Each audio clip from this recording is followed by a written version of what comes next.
Hey Eurovision fans, remember Monday will represent UK in Eurovision 2025 with their song What the Hell Just Happened. I'm going to listen back to the music video, give you my analysis of the artist, the song and the staging and see how this could do in the Eurovision final. So, let's kiki.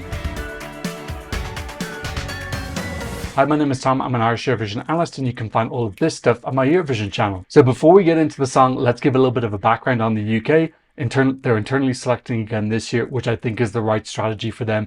The perception of Eurovision in the UK within the music industry is super negative, quite derogatory. I think that if you have a national final, it's really impossible to get the big names. I think even if you had a big name who wanted to go in, I think their record company would block them because they'd be like, this is career suicide, you can't do this, etc. So yes, I think an internal selection system gives these artists a level of secrecy so that they can apply without having to risk losing a Eurovision national final to some potential nobody with like a techno rap song or something like that. So yeah, unfortunately, due to the reputation in the UK, I think this is what they need to do for now. I'd love in the future if the reputation of Eurovision can improve within the British music industry and we can have like a real proper national final. But that's really far on the horizon. I think many steps need to happen before we can achieve that. So our internal selection this year is, remember, Monday. I assume they've got a they've got a Wikipedia page. Of course they do, because they're Eurofans.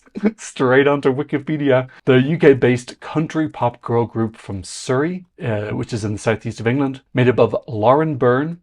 Byrne is an Irish surname. Holly-Ann Hull and Charlotte Steele. And their song is me called What the Hell Just Happened. I hope I said the right title in the intro. I'll find out when I'm editing.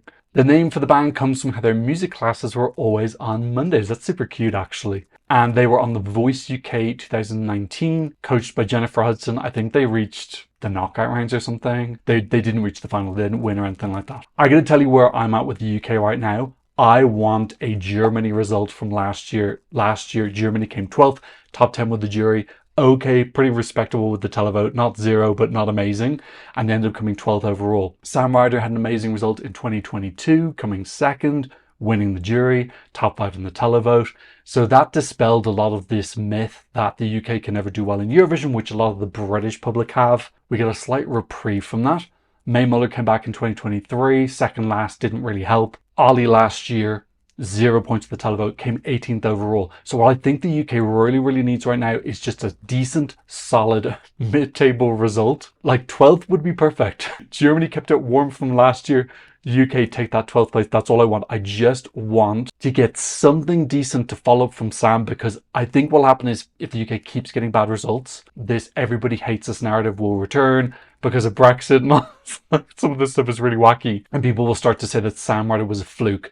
I'm not looking for a winner. I'm not looking for something super risky. I'm absolutely 100% thinking of Ogene 2017, where they came 11th overall. They were 5th with the jury with 135 points, 19th with the televote with 15 points, 11th overall, perfection. That's what I want. That's the Ogene template that I want the UK to achieve this year. When the rumors started emerging that was going to be Remember Monday, the negativity on social media was absolutely pure next level toxicity, just like a quintessential example of how toxic the Eurovision fandom can be. The song wasn't even released yet and people were hating it, like, wait until the song is out. So really sad to see that. I hope this isn't going to dog these ladies for the whole contest, but I'm excited to see this. I'm going into this with a super open mind. Like I said, I have my specific goal in mind. I actually did a tweet about female trios in Eurovision and how they actually tend to do pretty good mid-table results. Okay, in any case, the song is called What the Hell Just Happened. It's written by everybody. Charlotte Steele, Holly-Ann Hull, which is 2 members of the band,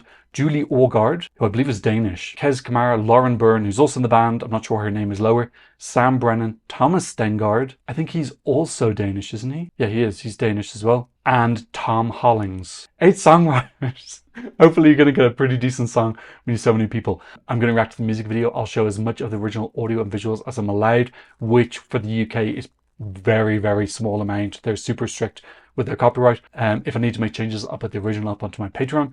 Please have the channel reach 20,000 subscribers this season. I'm just a poor boy who's trying to break even in life. Please help me. It helps me look for sponsors and whatnot. Free, please subscribe down below. So hyped. Like, this is one of my favorite things in the whole season is the UK song. It used to be, when are the UK gonna get it? And then they got it with Sam Ryder. And actually, I think the last 3 years have been excellent. Sam Ryder, Mae Muller, Ali.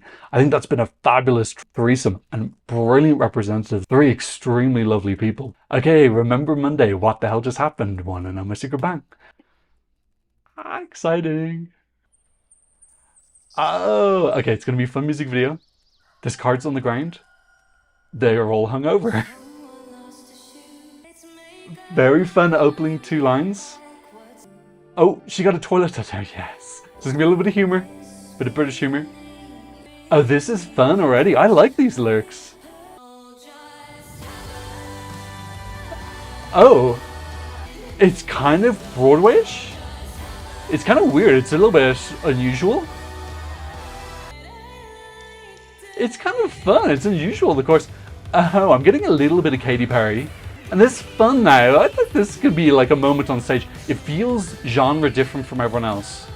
It's got that little bit of British feel as well, that riff. Yeah, and there's a little bit of epicness here with the Queen. I'm getting Queen now in that refrain. And the lyrics are super fun and the visuals are kind of British, quirky.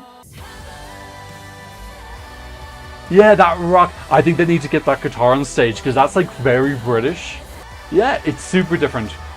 Some people are gonna like it, some are gonna hate it. But it's saying something, it's doing something. Yeah, it's fun. It reminds me of what happened last Friday night. Yeah, that's Katy Perry. Yeah, I don't know, it's fun. I think this is gonna appeal to a demographic. Look, it's not winning or anything, but I'm still got my mind on that 12th place. I want 12. And the music video is really well done. And they're mixing it up a fair bit as well, you know, they're not staying in one place. The vocals sound nice and clean. I'd like to see a little bit more vocal flourishes, get those jury votes, babe. But they've got the humor, they're able to pull it off. I feel like the song is authentic then. All three of them wrote the song. Yeah, like, in fact, it's got a big British fingerprint on it. If you heard the song, you'd know it was a British song this year. And it's not country, which a lot of people were expecting. And it's about letting yourself free and just being carefree as well. I like that. Hopefully now this is the bit where they go vocally crazy on stage. And a really nice harmonious ending. I can already tell there's most people are going to hate that. I think that's fine. Like, it's not something I'm going to download and absolutely love this season. But I like this. You know, again, what I said before the video, I made it sure very clear to qualify what I wanted this year. Well put together. Not super wild, not super risky, but the plus side of having a song that's less risky is, you know, it's easier to do well with the jury and to have a slightly broader appeal. It had some Britpop sounds to it as well, the guitar riffs and some of the bits that sound a little bit like Queen. And then lyrically as well, I always say UK, Ireland and Australia have to have good lyrics because it's our native language, and that did have original lyrics. I didn't hear any super big cliches there. Yes, the topic of, you know, I woke up, what did I do last night has been done before, but the individual lyrics, there were new ones and it was fun and it was interesting. So yeah, song-wise, it's not a super strong song, but like, I didn't think O'Gene's song was super strong either. The meaning of O'Gene's song was lovely, but I'd never downloaded, I never wanted to listen to it outside the contest, and it still came 11th and did top 5 with the jury. So this is kind of low risk. It's fun. It's quirky. It's British. I can see how after last year, taking a huge risk with the staging and it not flopping, well, flopping with the televote, but like 18th overall is still pretty good out of 37 countries. Like, that's in the top 50%. Just wanted to have a little bit more of a safer year. And you know, we have no idea what songs were submitted this year. We don't know what else they had on their plate. If they had an amazing super risky song that they didn't want to try this year, or if there was literally nothing else. That's one of the things of internal selection. Unless you're in the panel. If you're in the internal selection BBC panel, leave a comment down below. I'd love to hear what else there was. We've just got to assume that strategically this is the song that fit best with their strategy this year from what they had available. You know, of the songs in the last 4 years, it's probably my least favourite. But that's pretty stiff competition in my opinion. I thought Sam was great. I thought May had a great bop as well. And Ali's song was really, really nice. I know a lot of people thought it was a little bit too safe.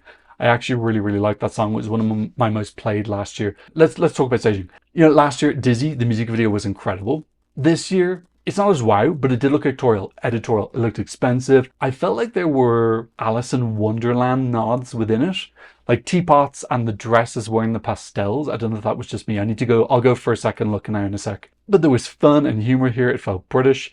You know, with the toilet tattoo. I think that can be a moment on the stage that they pull up and show the tattoo. I think we could get some real camp Carry On style. In case you don't know, Carry On was this brand of films that the UK had, I think in the 70s and 80s, with very like slapstick, silly humor. We could get a little bit of that, which would be really cute. I think vocally I was hoping there would be like a bit more showing off, just to like really lure in those jury votes. But they can do that in the live show. They can just go for some big flourishes, have some beautiful harmony, sound super, super clean. If they nail this vocally, I just think this is going to get a pretty decent, solid jury score, because no one's going to rank it down super low. It'll be in a lot of people's middles, and then a few people might put it up higher. So what would the stage show actually be? I liked what the music video had. It felt fun, it felt family friendly, a little bit of humor. I want to see some guitars on stage. I wanted to see them be like a little bit badass, because the song is kind of like letting go, going outside of your comfort zone, stepping aside of your safety area. So I want to see that, maybe have them dress prim and proper at the start, and then just kind of like really like let their hair down and maybe just like rock out.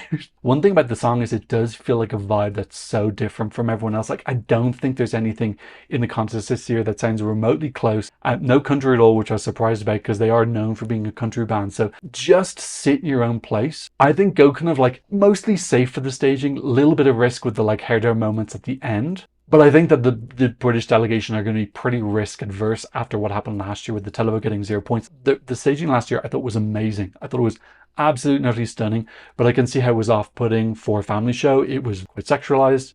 I still thought it was wow. So yeah, I think people are going to be pretty doom and gloom about this. I think people are piling onto the BBC as well right now, because there are suspicions that they were the people who complained about Malta's song, which is not confirmed, but it's the most likely person. Let's go for a second listen, just so I can formalize what I'm thinking. Yeah, I think that's a really charming entry. I love how detailed all the sets are. If you look at all the scenes, like there's little things all over the tables and hanging from the curtains and everything. It's really, really quite meticulously done.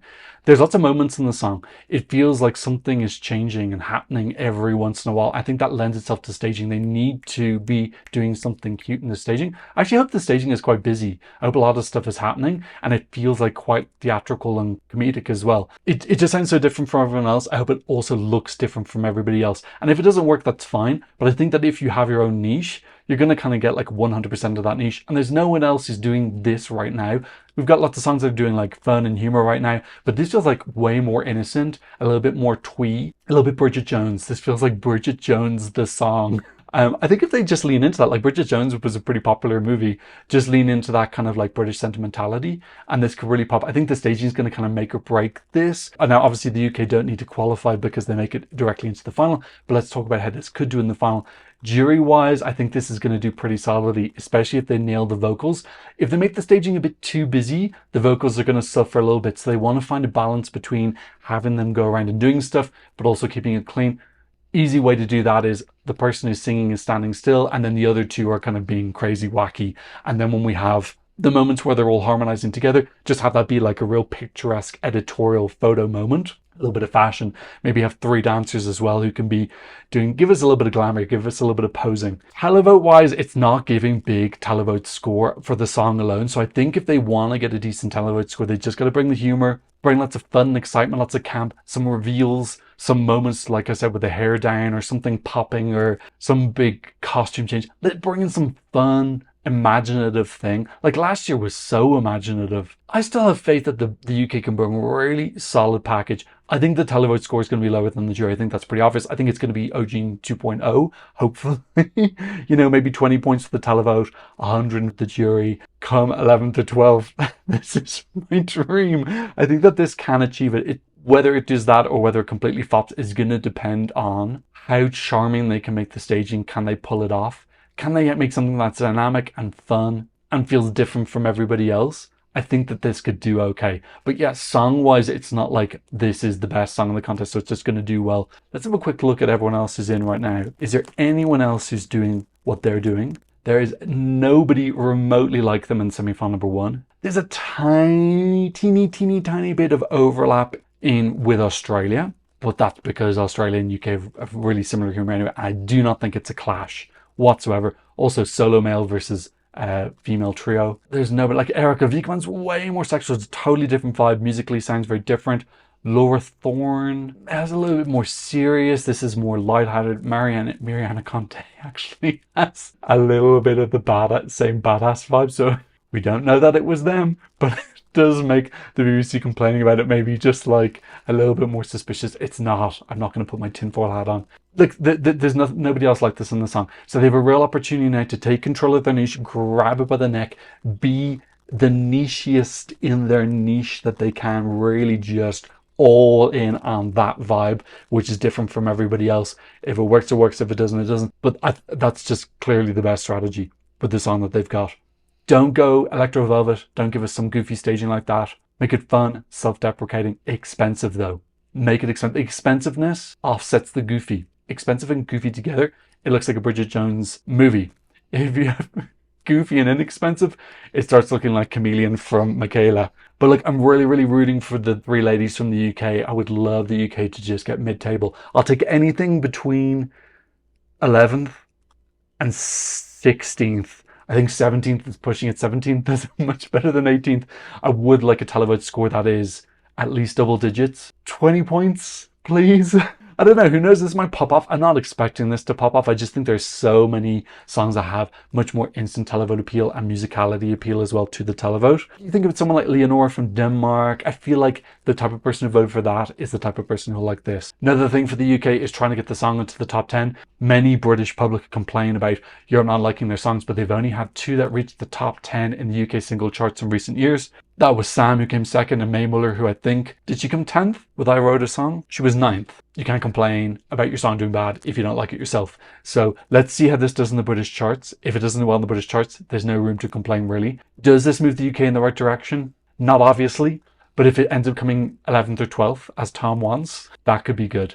Just to kind of like reset, say, Sam wasn't a fluke. It is possible to do okay. The song wasn't the best song, so imagine if we sent something even better. Let's check the odds. They're basically sitting solid. They were as high as 10th. They were in the top 10 for the most of the season until the start of February. And so they're currently sitting on 13th. So no real massive movement up or down, which is good because you can bet against people. It doesn't look like people are betting heavily against this yet. It's only been out a short while. Let's have a look and see what this is on the Eurovision scoreboard. As I said, it takes a while for the results to come in. This is currently in 21st place out of 29. So not amazing. It's out of Ireland. But yeah, generally you would expect a girl group to be pretty high on the Eurovision scoreboard. So a little bit disappointing with that, but I still think there's capacity for the British delegation to make this pop on the Eurovision stage, and then they can get a decent result. Okay, that's what I thought about Remember Monday, seeing what the hell just happened. What do you think? Leave me a comment in the comment section down below. Thank you to those who've been supporting me on PayPal and Buy Me a Coffee.